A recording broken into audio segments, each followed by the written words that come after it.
Welcome to 7-Eleven and the lucky day for Photoshop parties. We're going to have a good time today, I hope. Hope everybody's doing good. We're going to talk about layers, masking, and something else. I don't remember what it was, but hopefully we'll have something good to talk about. So let's get started. And can everybody see my screen right now in the Photoshop? Yep. Not a whole lot to see because it's nice and Yes. dark, but we can see it. And let's go to July 11th. And basically, let's do something really quick. I know you guys, most of you guys I know are very good at Photoshop and know a whole lot about it, but I'm going to do something really quick just to kind of explain what layers are, how they work. And what I like to do is use my pizza for an example. And we start with the crust, obviously, and then just start building layers. And you got your sauce, you got your cheese, you got some pepperonis, and you got peppers. That's a lot of peppers on there. Wow. I don't know who built that pizza, but that's too many peppers. And with layers, you can turn them on and off. And also, depending on where you put the layer in the stacking order, so I could take it down one layer to where it's underneath one layer of pepperoni and above the other layer of pepperoni. So it covers the pepperoni on the top, the bottom pepperonis. It's in between because that's how the layer stacking goes. If you're lactose intolerant and you want to get rid of the cheese, you just take the cheese off and enjoy your pizza however you want to do it. You can also do masking, which a lot of people get intimidated by the word masking, and it's so easy to do. In fact, let me take the peppers up to the top again, and I'm going to do a little mask on the peppers, which basically is removing them. I could go to my eraser tool, which is buried. Motion detected at the front door. My eraser tool is buried in the back half of my tool panel, and I don't use it at all because I do layer mask. But when I take the eraser tool, okay, it takes them out. Everything's hunky-dory. But if I want to put it back in again, it can't be done once you go a couple of steps. So we're going to not do that. We're going to go to layer mask, click on the masking, which is like the square donut right here. And you just click on the square donut, which is layer mask. Black will take away, white will paint it back in. And if you get confused by that, it's super easy. Just change from white to black. So we'll make sure we're in the brush mode, and I don't want to use my logo. So I'll go up and pick a soft round brush, a little bit too big. And I'm going to paint with black at 100%. It's going to start taking away the peppers.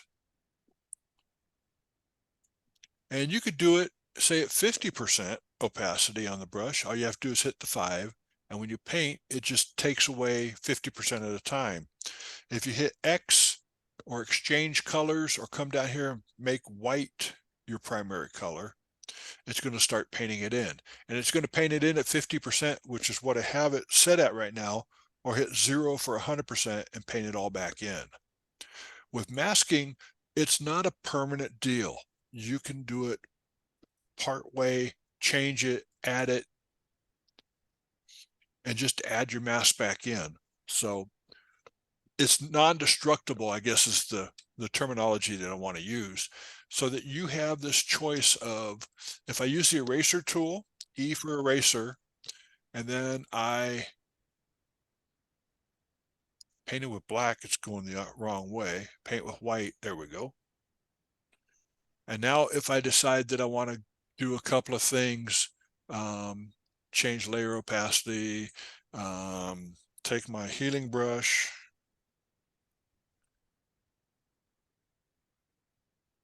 and do one more stop. There we go.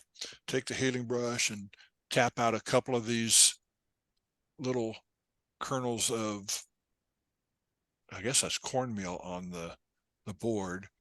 And every time I do that, you can see in my history panel The spot healing brush is going, and I've just run out of my history. I have my history state set to, I think it's 20 or 25. I have to count those to make sure. But now I want to undo my eraser tool.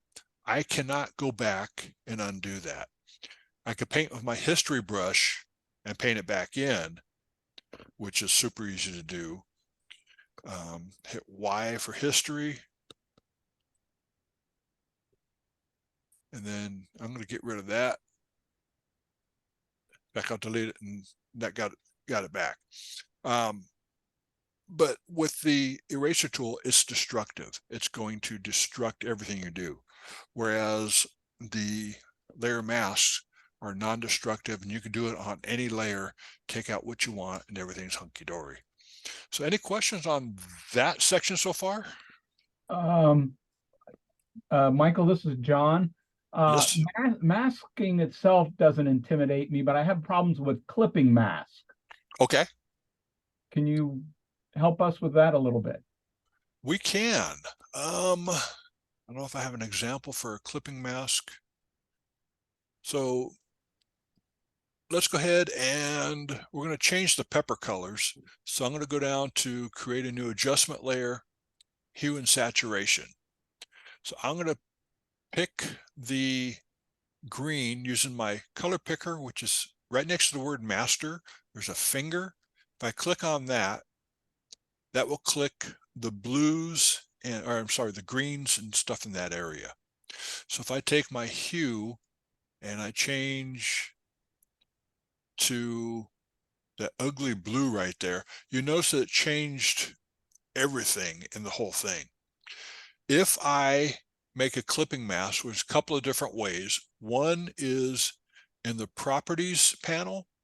Down at the bottom of the properties panel, there's a little box with the arrow pointing down. Click on that. The clipping mask now clips to just my pepper layer. So any changes I make is just going to happen with that layer. In fact, I want to add a little bit more. Hold the shift key, see if that'll do it. Did a little bit. And the clipping mask will keep it with just that layer. If I clip layer 4, which is the peppers, to the top pepperoni and hold the Option or Alt key, go right between layer 4 and layer 3, you see that it changes to the clipping mask, which is the square with the drop down arrow. And now that changed my pepperonis down there as well. So everything I've done changes that. I can change the other pepperonis as well, holding a clipping mask. But just, whoa. Okay, that's interesting.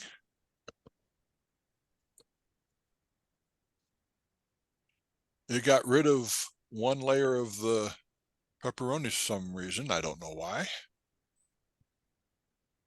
So you could keep going down the line and adding clipping masks, or take away the clipping mask. We'll hold the Option or Alt key, unclip, and then reclip on just the top one.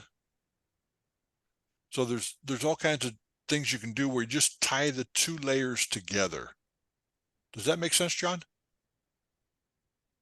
Yeah, that's a good start. Thank you. Okay. It's more complicated, but in time I'll get more and more of it understood. Yeah, we could definitely go into that in detail for a whole program probably. So let me close my pizza. It doesn't look so appetizing anymore. Don't save. Go to bridge. And I'm going to play with this. I just shot this Saturday night. And the thing that really I love about this, the cow's eyes are like, oh my God, what's he doing to me? He's going to get body slammed. So what I want to do is I want to add some text behind the cowboy and in front of the cowboy. So I'm going to have 2 layers to do that. And I'm also going to have to take the background layer and I'm going to select subject to get the cow and the cowboy. And on my select subject, I have selected iCloud for detailed results. If you don't have that in your preferences, I highly recommend doing that. It takes a little bit longer, but you get a much better result when you do that. If you do just the device, so let's go ahead and device is checked right now. Redo the selection. And actually, believe it or not, the device did a better selection that time than the other one did. Oh, cool. I'm happy with that. I'm not even going to change it. So what I'm going to do now is I'm going to hit Command or Control J, and just what that does, it takes the selection that I just did and puts it up on its own layer. So when you have something selected, you hit Command J, boom, it brings it up on a new layer all by itself. You don't have all the extraneous stuff on board. So let's go ahead and we're going to add a text layer. And I always have my lorem ipsum selected so that I can see how big my lettering is going to be. And we're going to type cowboy. And I'm going to drop it behind the cowboy. And I'm going to add another layer on top of everything. So I'm going to hit T for text again. I'm going to go down here, hit cowboy up. So you can see that the lettering behind this guy is because it's below him. The one on top is actually on top of him. So let's go ahead and with cowboy up, I'm going to create a stroke. I can either go to FX down at the bottom where it says add a layer style, or I can double click off to the right of the word cowboy in the blue area, double click on it, and it brings up my layer styles. Hit stroke, and we can make the color anything we want. We can make it brown, which I don't like. I'm thinking maybe take his shirt, add a little stroke there with that color, and maybe just a touch of a drop shadow, which is like way too much. Drop it back just a little bit so it stands out, and click OK. Now I want to do the same thing for the up. Well, I'm lazy. I want Photoshop to do all the work for me. So I'm going to take the effect that's on the right, and I'm going to hold the Option or Alt key and drag it up to the up layer. And you see that it did the same thing here. The exact same effects are on the cowboy and the up. Now, if you decide you want the cowboy ahead of him, what you do is you drag it up to the above him, and it's above. Drag the up down below him. Now it's, whoa, we got to move that. Not comfortable there. Ouch. Yeah. And there was a lot of ouches that night. After the first two bronking contests, it was horses 2, cowboys nothing. They tossed them like rag dolls. I mean, it was amazing. So obviously cowboy up doesn't work like that. So we'll drop cowboy behind him again so you can see his face. So when you're moving layers around, this is the benefit of having the layers available. When I first started in Photoshop, I don't remember having layers. You had to do everything on one and then do cutouts and all kinds of weird stuff.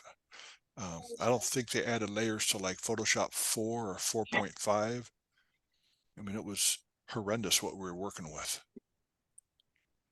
So cowboy up, there you go. Well, I don't like the color of the letters. So on cowboy, I'm just going to click on the word or on the T right here.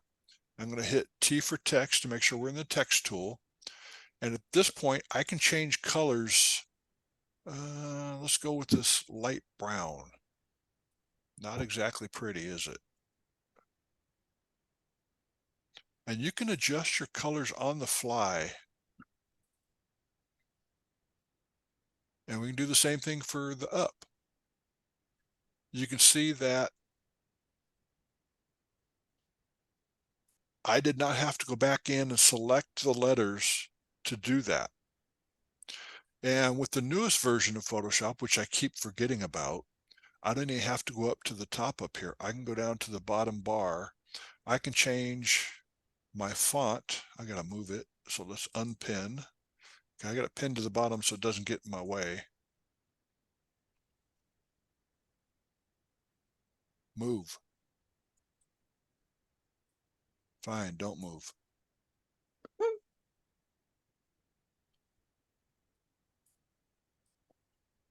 Okay, be that way.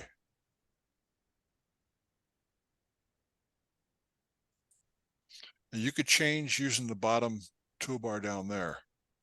If you grab the handle on the side, you can move it.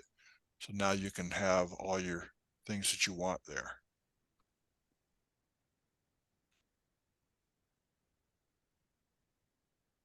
There we go. That's sufficiently ugly. Typewriter text. I don't like it. There's a little handle right off to the side right there. I forgot that you got to do that. I'm still learning the new Photoshop as well, guys. So be patient with me. Any questions on that one? Going once, going twice, gone.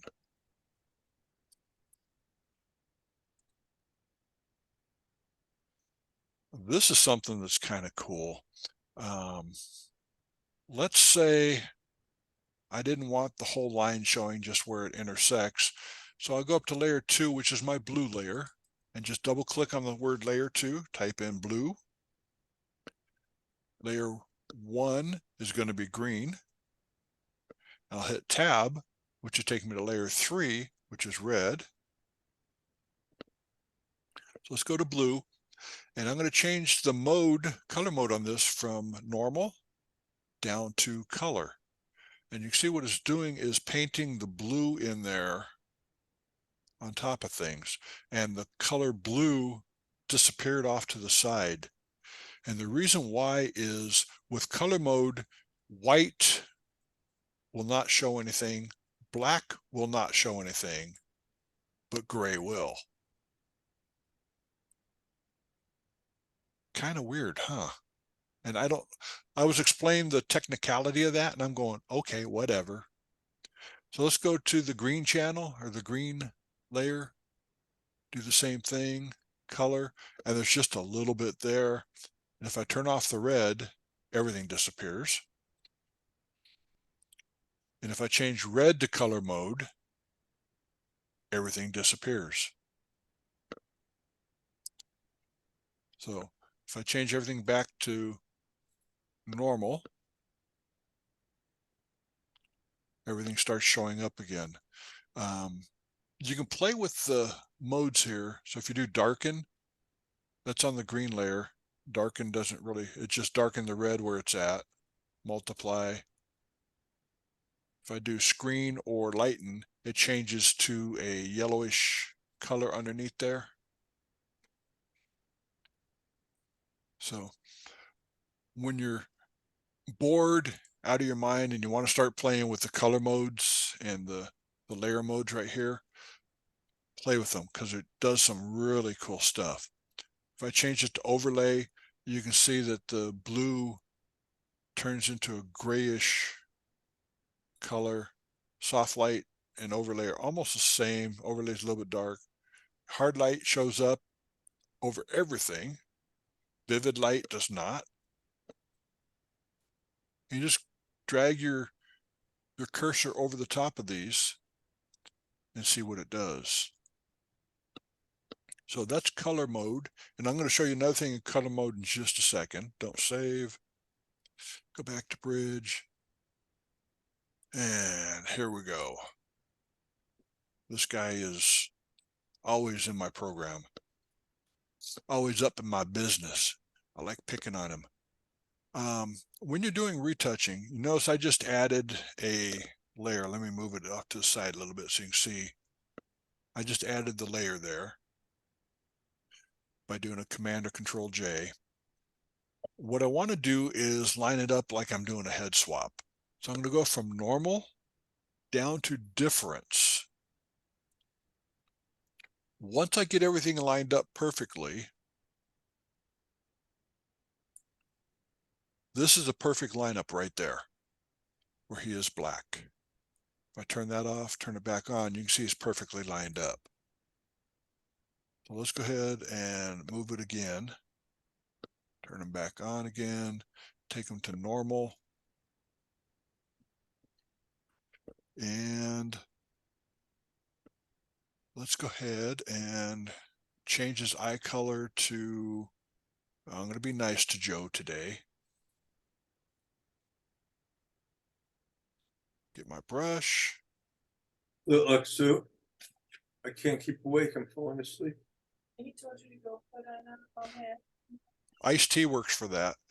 Makes it much better. I'm going to do 50% opacity and just change this eye color really quick. And obviously I'm not doing a super great job, but it's been changed. So Command 0.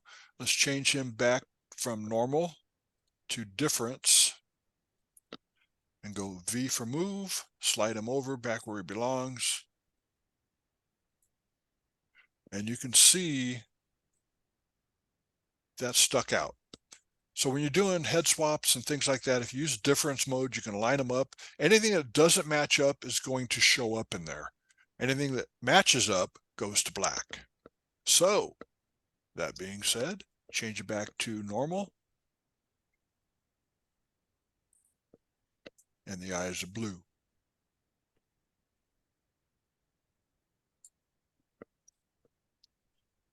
Any questions on that one? Feel free to ask questions if you have questions.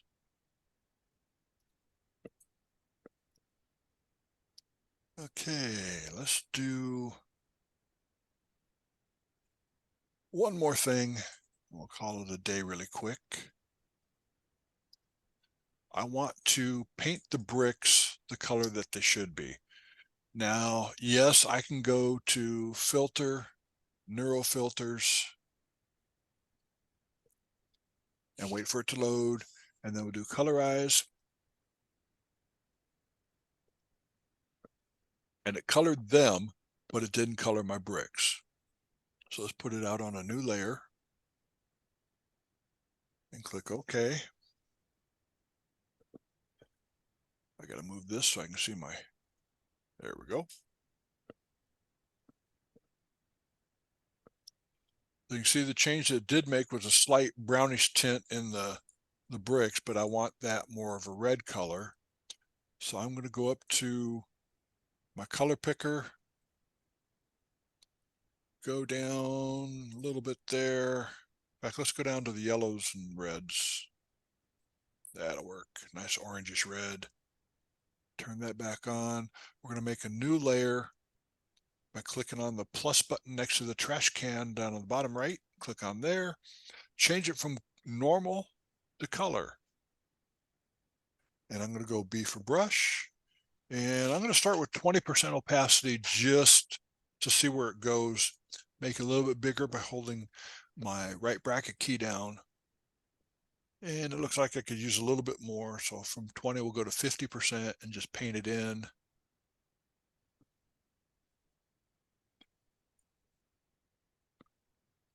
And the darker the color is on the side over there, the better it takes.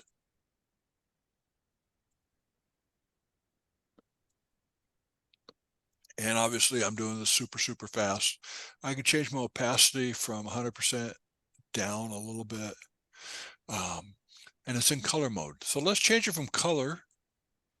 Let's go back up to normal.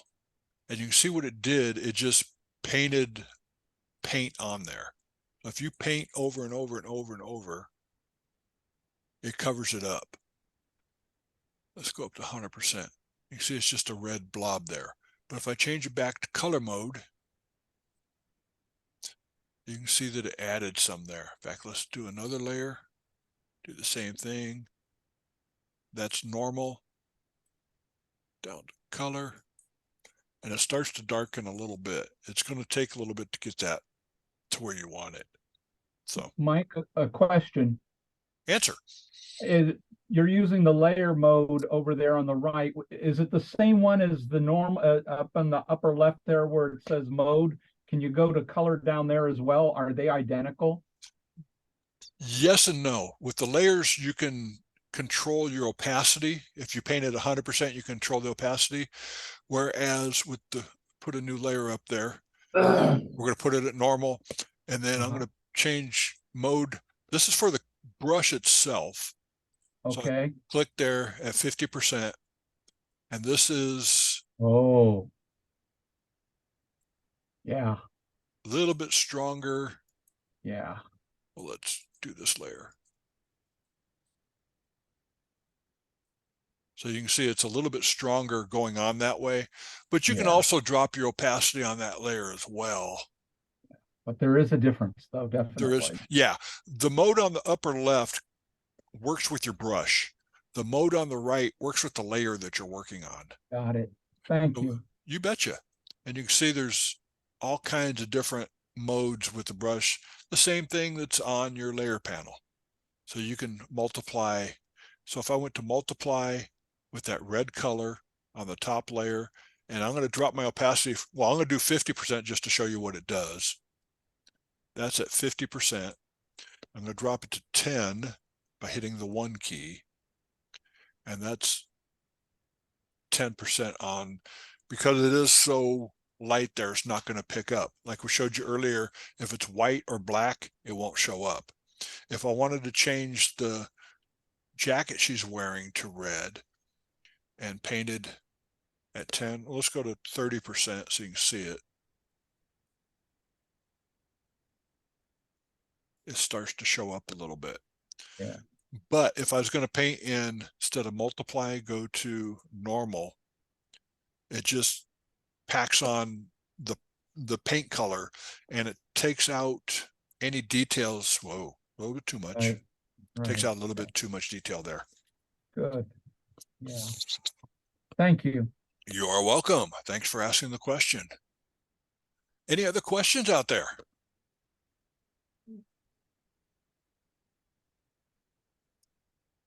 No questions? Okay, Just a thought, Michael. I'm listening. For, and maybe everybody here, it's clear, but you used examples of painting things out with a mask. Mhm. And more often, I actually paint things in using an inverted mask. Okay. And I just thought you might want to show people the difference of when you want to add something from a layer versus subtracting something from a layer. We can do that. Let's do the cowboy. And I'm going to make a copy of this layer, and I'm going to fill the bottom layer with white. So I'm going to hit the Command backspace. So now this is what I have on my background layer. This is what I have on the top layer, but I don't want everything in there. I just want little parts of it. So I'm going to add a layer mask, and there's a shortcut to do it, but I'm not going to show you that because you get confused really quick. And I'm going to fill this with black. The fastest way to do that is Command I, which is invert the color. So the opposite of white is black. So I hit Command I, and now what that did, it got rid of the cowboy. It hid him. So if I go to my brush tool and start painting with white, you paint it back in. And I'm at 30%, so obviously it's kind of, oh, I kind of like that though. Let's go ahead and Command Z that brush, and we'll just kind of paint them in at 30%, a little at a time, and make a little vignette out of him. So if I did 100%, hit 0 for 100%, did the cow's face. Now you can see those eyes going, holy cow, what you gonna do to me? You can paint them back in. Well, that was a little bit too strong. So let's go to 50%, 5 for 50. Hit X to go back to black and paint it back. So you can mess with this all you want to get exactly what you want just by hitting the X key.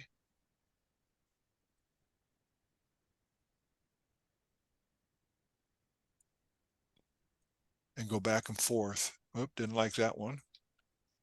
Command Z works wonders. Now you got a little vignette of the cowboy tearing the cow apart. Cool. On that last picture that you had with the girls, Uh-huh. could you go back there and just expand it and bring the rest of the boys' pants in? So what I would do, a couple different ways to do this. Let's go ahead and go to the crop tool. I gotta move a bar out of the way. Hang on. My zoom bar is in the way of my tools. Gotcha. There we go. Perfect. Now I can see. A couple of different ways to do this. I'm going to go to my crop tool. I'm going to hit clear and make a little bit more room on the right by dragging it over just a hair. I'm going to try first with content aware. Clicked at the top and it should put in something. Nope, it did not work. Not even close. Let's uncheck content aware. Do the same thing again. That should be enough to get some shoes in there.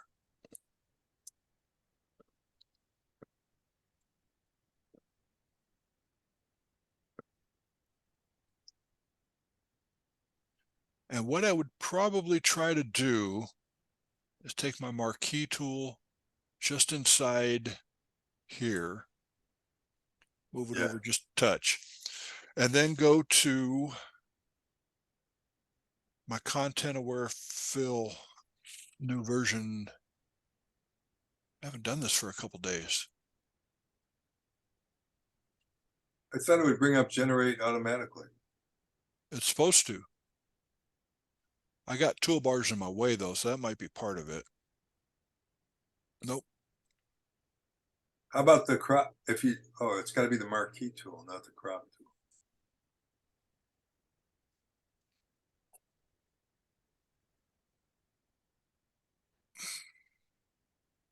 And I'm not working in beta, so. Oh, you're not in beta. Oh, I thought you were going to generate it. I'm sorry. That's what I was going to do. So let's go Command W, don't save, go back to bridge, right click, open with beta. I said open with beta. Thank you.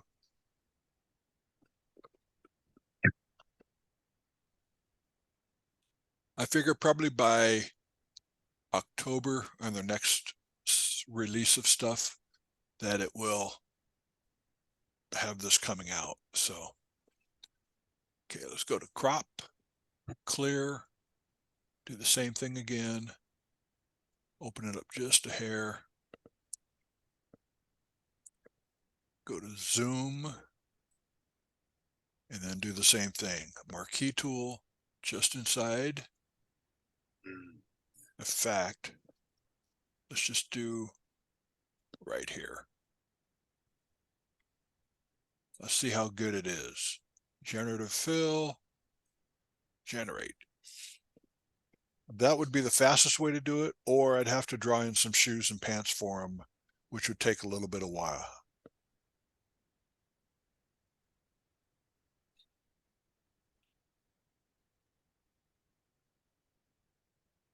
Patience, patience.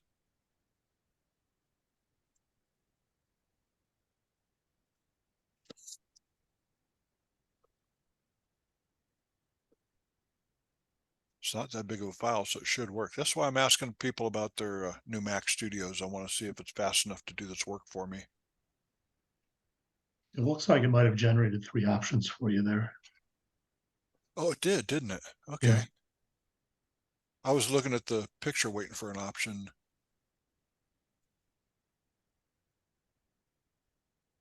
And it's not showing anything outside there.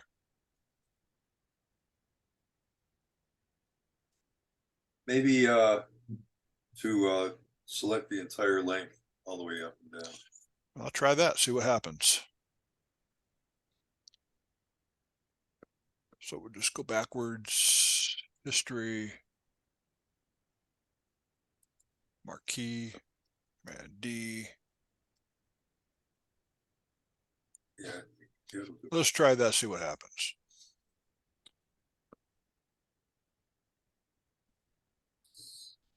Did you hit generate? Yeah. A little late, but I heard it hit it. It should That's work. that's the one thing I forget to do all the time is to hit that generate a second time. There it is. Look at how beautiful it did it. Oh my God. Wow. Okay.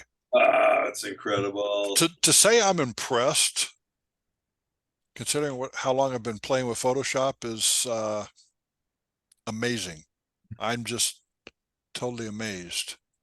Man, I think the kid really makes that picture. Definitely. So let's go ahead and go to the background. I want to try this. We'll take the lasso tool. And we'll do the same thing for the scratches. I know you can remove it with neural filters really quick. What part of NeuroFilter does that? Let's go back, and that just did one generation and fixed it, so that's fine. Let's go backwards, Command Z, Command D to deselect, go to filter. What are the most common things you're doing in Neuro? Being amazed at the Really? different things. Colorize is probably the most common because I hit colorize and it immediately starts the process. I'm not going to do it this time. Go down to the beta photo restoration. This is not just in the beta version of Photoshop. This is also in the regular version of Photoshop. Just click on that. And enhance face, I'm going to bring back, because if it does it, if you enhance face, it makes the face totally perfect, where the rest of the image is grainy and gnarled up a little bit. So I'm going to hit scratch reduction. I just brought it up to 38%, see what it does.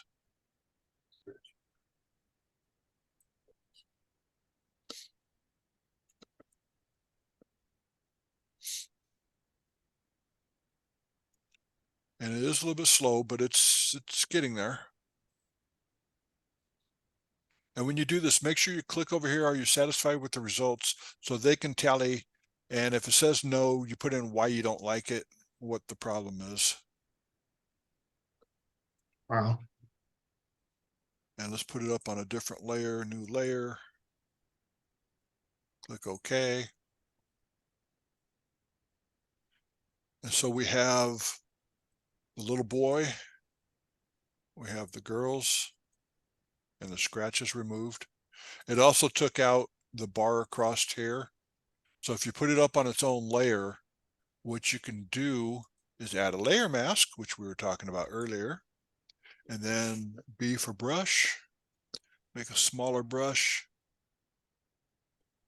And I'm going to paint with black. Click here, hold the shift key, click here, and it brings back my, and I would go in and refine it if I had time, which I don't really have a whole lot of time. But you have before and after on there. But that's the scratch reduction and the restoration is amazing in there. What do you think would happen if you tried to bring the rest of the legs in?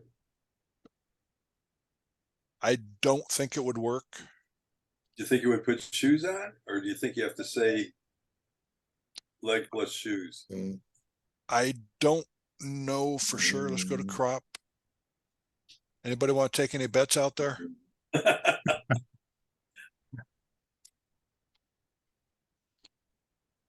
Let's go. I'm curious about the shoes that we'll put on their feet. Let's go Command Shift. Oops. Command Z. Command Option Shift E. So it all comes up on one layer. Marquee. Generative Fill. Generate. Do you think we'd have to say to put the shoes in, or you think it's gonna do it? What's your hunch? I don't think it will. Okay, it says, hang on, let me move this out of the way again because it just blocked my message. Generative Did it seem Fill. like- Yeah, Mike, you don't have to type in the word shoes or anything like that? It should automatically fill in what it thinks needs to go in there. The generated images were removed because they violate user guidelines. That don't make sense. Means it doesn't know what to do, so it's telling it. to I'm use thinking default. that's it. Let's try legs and shoes. Yeah, you got it.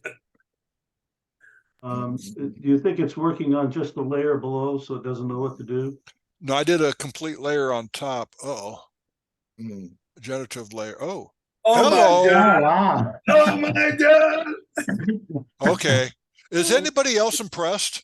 Oh Yeah. my god! Wow. Wow. I'm Wow. impressed, but boy, that Wow. pair of shoes on the right, that pair just doesn't work for me. They are some clogs. Get more That's choices. okay. Oh jeez. Let's hit generate again, see what happens. But still, I'm sorry, I am blown away. What did you type in, Mike? I typed in add legs and shoes. That was amazing. Yeah, I would go with that and be happy. Better believe it. Not a fashion statement, but I tell you what, is there anybody that's not amazed? Are you You ready to did do it. my count? You did it. I think John Lennon did a song, isn't it?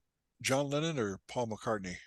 Baby, I'm Paul amazed. McCartney, maybe I'm amazed. Maybe I'm amazed. Well, maybe I am. So, 1970. yep. So, thanks for the question. That was Neil, right? Yeah. All Great right. job. Thank you Thank- very much for the question. Thanks for taking the time. Wow. I'm blown away. Michael, could I ask you a question back on the cowboy picture? No, Okay. hang on. Let me go back to there. Cowboy, cowboy, cowboy. Which you want? This one? Yeah. Okay. So if you had a third layer on the bottom, how would you bring that to the top? In other words, would you have to mask the top and middle layers to show what's on the third layer that's on the bottom? So if I made a copy of this layer, let's say, and let's take out the mask. So disable mask.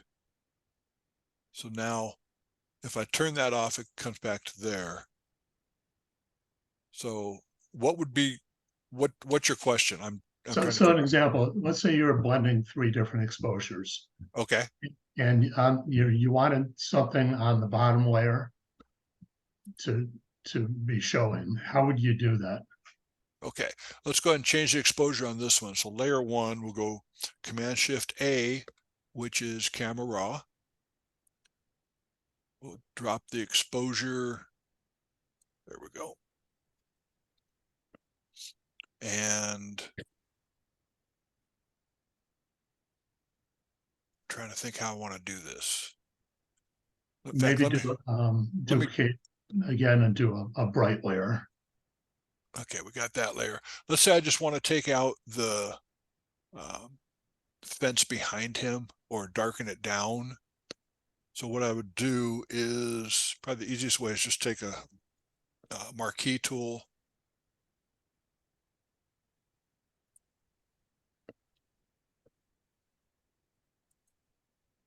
And I need to get rid of this guy, so I'll pin him to the bottom again. And take my lasso tool. And I'm doing this really, really quick. So obviously I would do a better job. I'm holding the Alt or Option key, which gets rid of that selection. And then I'm going to do the same thing here, Alt or Option to get rid of this right here. Nope, I wanted to shift, never mind. So hold the shift key down and add that.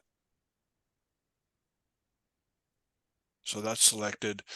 And then what I do is just take a layer mask, add a mask, invert the mask. So we'll hit Command I.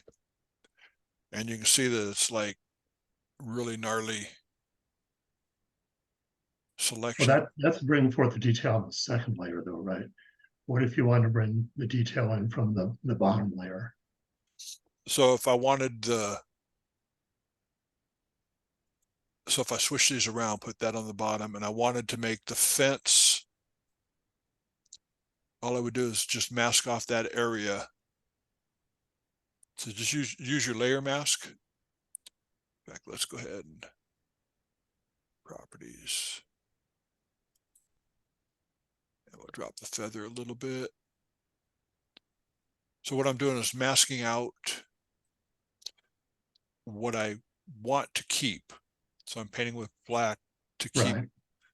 So you want the layer dark on the underneath and you want this to be brighter. So I just masked out.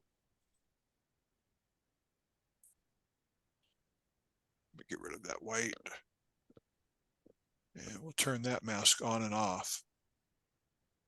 So you just take your layer mask and paint out what you want to keep or what you want to get rid of. Right. Maybe I ask it this way. If there was something on the layer called background, Okay. how would you get that to show? Then what I would do is put a layer mask on that layer as well. And let's say you wanted, say where the cow is, we're going to make that the background layer, which is white. So I'll take my brush and I'm going to paint with black, hit X to get black, and just, I'm going to have to do it on both layers. So let me paint him out. 50% doesn't work. Let's do 100%. Now I'm going to take this layer mask, get rid of it, right click, delete layer mask.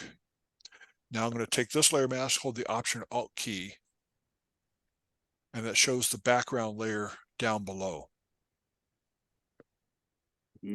So I did mask on both of them the same area to keep that there. Okay. And then if I wanted to, whoops, click on the mask, and if I wanted to brighten that area up, I just paint over that on the top layer with mask.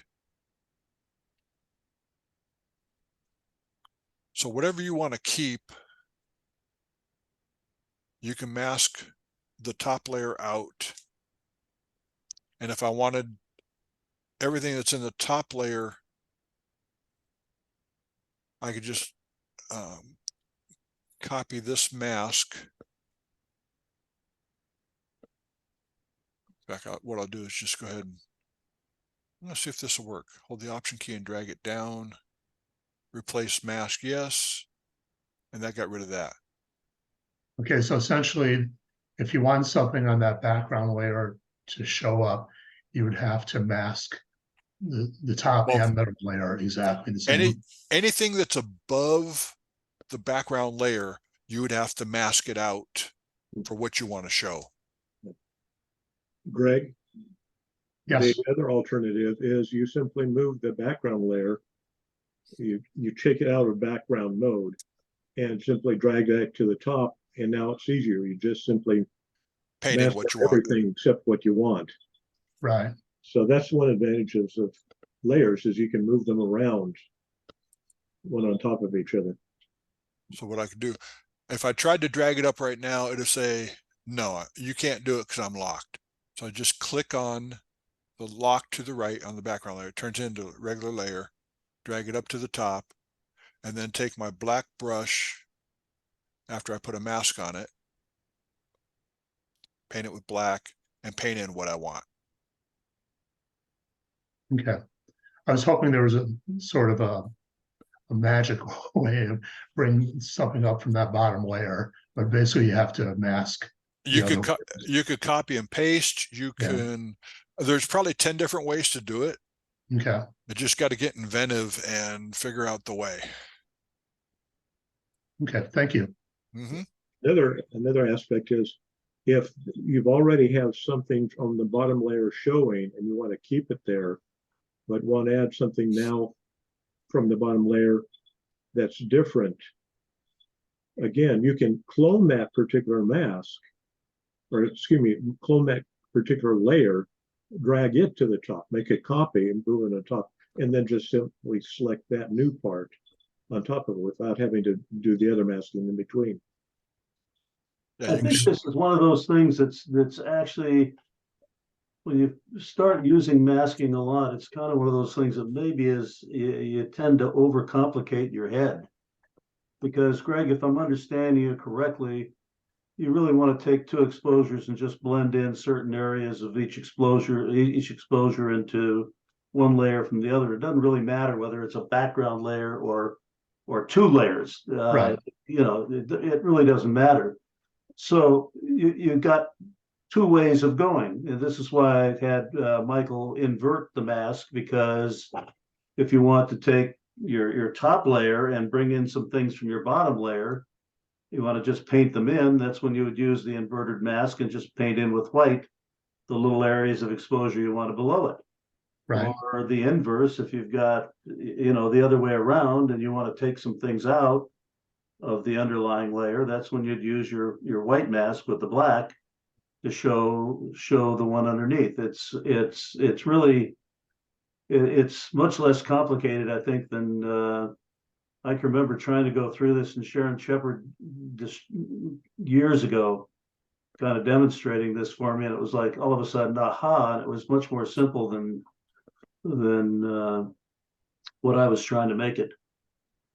Yeah, and I was just thinking, you know, when I bracket, you know, I'll shoot normal +2 -2 and have the 3 layers. And I was wondering if there was just a simple way of, you know, let's say I have the +2 on the bottom. Absolutely. Then another example is Andre when he does his focus stacking, and he'll do 100 layers, right? And then he'll go through each layer and find areas where Photoshop or whatever tool he's using has made a little mistake. So he'll just simply mask that out to bring the bottom layer underneath it, to erase out, so to speak, the little error. So it doesn't matter whether you're focus stacking or whether you're bracketing. It's just a way of exposing or deleting whatever is between the two layers. And a lot of times with focus stacking, what you can do, let's do shift to collect all those, go to edit, auto align layers, so you get all the layers lined up, and then you go to auto blend layers, and it will blend the sharpest areas so that the whole bug, like Andre shoots, is completely sharp. And if there's an area that doesn't work properly, then you got to find that layer that it's working with. But that's the fastest way to do it. Right. Andre literally goes through every one. He'll do 100 layers, and he'll go through every single one, masking errors or checking for masking. And I'm too lazy to do that. Yeah. That's why I let Photoshop do all the work. The guy amazes me. Yeah, he's got patience. I don't know how many hours a day he must spend on it. More than me. Yeah. Well, cool. Michael? Yes. There's also two other factors that can come in here with these layers that are handy, of course, is locking a couple layers together and collapsing it onto a single layer, or the claw. The claw is what I did that earlier. It's the claw is Shift, Option, or Alt, Control, or Command. So basically the left side of the keyboard and the letter E. And if I'm at the top of the layer panel up here, all I have to do is hit Shift, Option, or Alt, Command, E. And now if I turn off all the layers except for the top one took all these layers that it was seeing and made one layer out of it. So that works wonders as well for when you're doing that. So thank you, everybody. It's been fun. Let me unshare, stop share. There we go. And let me go ahead and click on the magic